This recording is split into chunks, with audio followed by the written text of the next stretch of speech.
So Dane Brugler has put out his preseason quarterback watch list, all right, of these are the guys that have the opportunity to translate to the NFL draft for 2022, and we need to keep an eye on them, all right? So as we get ready for college football season, and we can officially start talking about it because Big 12 Media Days is underway, Sam Howell, 6'1", 220, out of North Carolina. Best trait, according to Dane Brugler, composure. Oh, he's composed? He's composed as all hell, baby. Composed, poised. You sandwich it together, you get composed. So I believe it was Daniel Jeremiah who was tweeting out that he was doing some film watching of this Howell guy from UNC, and he said Baker Mayfield vibes. Baker Mayfield vibes. But doesn't that kind of turn you off? Like if you have the number 1 overall pick in the draft, we know Baker went there. Like I don't know that would happen again. Well, certainly based not on like what we've seen from Josh Allen and from Lamar Jackson and stuff. Like Baker wouldn't go, but like if I told you Baker Mayfield, hey Sam Howell, you're not going to be a top 5 pick, and a lot of people have him as the number 1 guy right now. And let's also not forget, this is projected to be a pretty poor quarterback class. This is not one of these like, no, my gosh. This past year was the one where you thought, okay, this is a pretty good crop of quarterbacks. Right.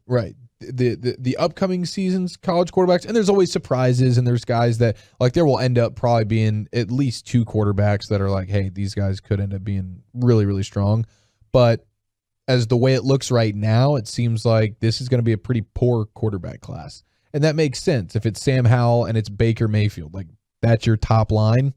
As good as Baker was in college, in the NFL, I mean, he's kind of just a guy.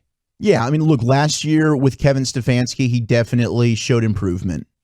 But this is a make or break year for Baker. Yeah, but even the improvement was like, yeah, they won games. Yeah, he wasn't throwing a bunch of interceptions, but he wasn't a difference maker in any way. They had the best offensive line in the league. They got one of the best running backs, two top 15 running backs in the league with Kareem Hunt and Nick Chubb. Yeah. And they were just running the ball, and they were playing good defense, and they had a very, very small margin of error. It's, hey, we're going to take the ball 13 plays. We're going to eat 9 minutes of clock. And if we end up in a 2nd and 13 situation, we're going to end up punting. Well, I was impressed by him in certain situations. That Monday Night Football game where they had to score. Oh, Baltimore? With Baltimore. Oh, that was the Lamar Jackson in the pants situation game, yeah. He played well. There were moments where Baker, I thought, did show improvement. But yes, you're right. I mean, to me, if that's your ceiling, I'm not in love with you.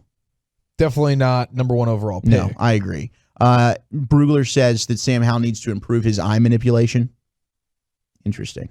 Outlook, he's considered a top 5 quarterback, and we shall see how he looks. Now, you also do have Spencer Rattler out of Oklahoma, 6'2", 209. I think he's got a very punchable face. But I have always said this, regardless of the fact. You've always been hating on albinos for some reason. Okay, first of all, I just did not like him from QB1 Beyond the Lights on Netflix. He did not come across as a likable person for me. When he was 16?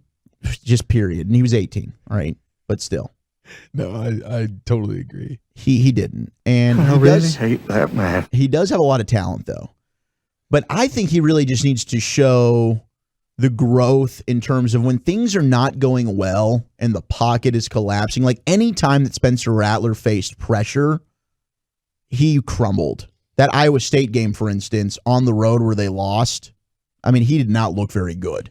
So he's got all the natural God-given talent in the world, but his decision-making and his ability to perform under pressure, to me, are things that he needs to elevate his game on. So do you feel like at this point in his career, he's more of a shower and you want him to be a little bit more of a grower? He needs to grow for me. Yeah, he needs to prove that he can grow. Number 3 is Matt Corral, the Ole Miss quarterback. The other name would be Carson Strong from Nevada. And then Malik Willis from Liberty. Liberty is an interesting team. Hugh Freeze. So that is the guy that people are talking about as, holy smokes, this is when it comes to like a ceiling standpoint, like no one really knows about him. Like your general run-of-the-mill college football fans. I mean, he goes to Liberty. No one's watching Liberty football games.